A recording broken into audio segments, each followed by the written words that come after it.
Pregnancy और सर्दियाँ बहुत ही एक इम्पॉर्टेंट टॉपिक है जो कि अपने को सर्दियों में डिस्कस करने की ज़रूरत है, ताकि आप उन चीज़ों का ध्यान रखें जिससे कि प्रेगनेंसी आपकी हेल्दी रहे और आप सर्दियों में भी अच्छे से एंजॉय कर पाएँ। तो मैं डॉक्टर प्रियामल शिवालिक हॉस्पिटल से आपके अपने YouTube channel Shivalik multi speciality and neuro trauma centre पे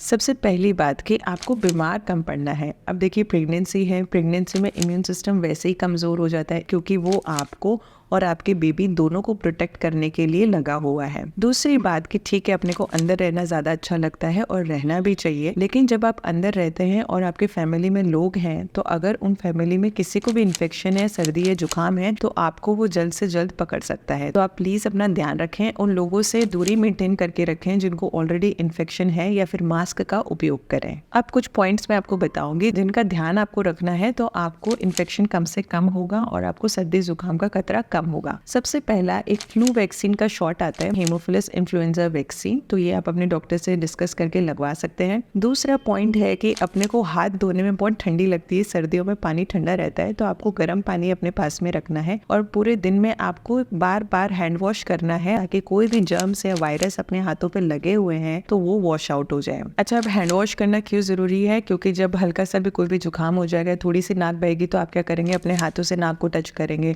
आंखों को खुजलाएंगे। अगर आंखों में इरिटेशन हो रही है, मुंह तक हाथ जाता है, तो वो जर्म्स और कीटाणु क्या होंगे, आपके उन रस्तों को पकड़ लेंगे जहां से आपको इन्फेक्शन हो सकता है। नेक्स्ट है, जो भी आपको विटामिन आपके डॉक्टर देते हैं, प्रिस्क्राइब करते हैं, वो आपको लेना जरूरी है। नेक्स्ट, आपको एक्सरसाइज करना जरूरी है, क्योंकि एक्सरसाइज अगर आप रेगुलरली करते हैं तो आपकी बॉडी को गर्म रखने में मदद होती है। आपको अच्छे से रेस्ट लेने की भी जरूरत है। नेक्स्ट, आपको हेल्दी डाइट खानी है, प्रोटीन्स का ध्यान रखना है, और जो विटामिन डी आपके डॉक्टर आपको देते हैं वो आपको लेना जरूरी है, क्योंकि विटामिन डी आपके इम्यून सिस्टम को बूस्ट करता है। नेक्स्ट है पानी। पानी पीना बहुत जरूरी है। पानी वो फ्लूइड देता है जिससे कि आपकी बॉडी के लिए एक्स्ट्रा अमाउंट ऑफ ब्लड बनता है और बच्चे के आसपास का पानी मेंटेन रहता है। अगर अपन बाहर रहते हैं जो कि सूखी और बहुत ही ठंडी हवा रहती है और अपन एकदम से अंदर आते हैं, आपने एकदम गर्म किया हुआ है कमरे को, तो उसमें डिहाइड्रेशन का खतरा ज्यादा रहता है और उसकी वजह से प्री टर्म लेबर मतलब कि डिलीवरी टाइम से पहले होने का खतरा भी बढ़ सकता है। 10 से 12 ग्लास पूरे दिन के पानी के आपको पीने चाहिए। नेक्स्ट आता है कि आपको एक्टिव रहना बहुत जरूरी है, क्योंकि अपने सर्दियों में क्या मन करता है कि अपन कंबल में बैठ जाएं, टीवी चला लें और चाय पीते रहें। ठीक है, ये तो एक पार्ट है, ये आपको एंजॉय करना है,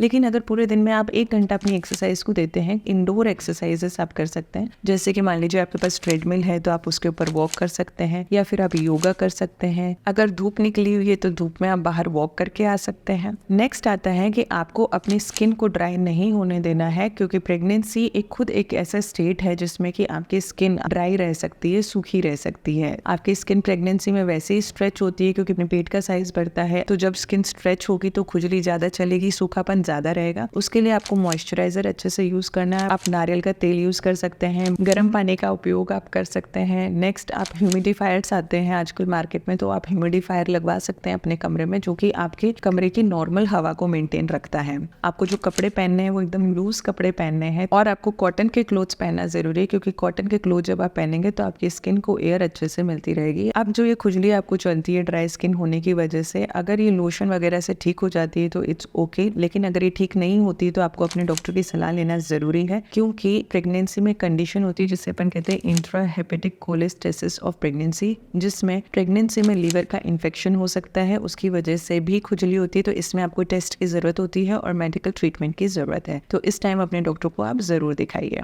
अब आती हैं कुछ ऐसी एक्टिविटीज जिनको आपको अवॉइड करना है सर्दियों में, ताकि आपके बेबी पे ज़्यादा इफेक्ट ना आए। जैसे कि कई लोग क्या होते हैं जिनके पास बाथ टब वगैरह होते हैं, वो वहाँ पे गुनगुना पानी करके उसमें काफ़ी टाइम तक उसमें लेटे रहते हैं, तो ये एक्टिविटी आपको करनी नहीं है, क्योंकि इसकी वजह से आपके बेबी के नर्वस सिस्टम पे इफेक्ट हो सकता है। नेक्स्ट, अगर आप ऐसी जगह पे रहते हैं जहाँ पे स्नोफॉल बहुत कॉमन है, तो वहाँ पे आप जैसे अपने घर के बाहर की बर्फ हटाने के लिए अगर आप उसको मॉप करते हैं तो वो ठीक नहीं है, क्योंकि उससे आपकी कमर पे जोर लग सकता है और उसकी वजह से आपको कमर दर्द काफ़ी हद तक बढ़ सकता है। तो मेरे हिसाब से आपको प्रेगनेंसी में विंटर एंजॉय करने के लिए अच्छे टिप्स मिल गए होंगे। अगर आपको ये जानकारी पसंद आए तो आप मेरे यूट्यूब चैनल को फॉलो एंड सब्सक्राइब कर सकते हैं। Thank you. Be happy, be safe.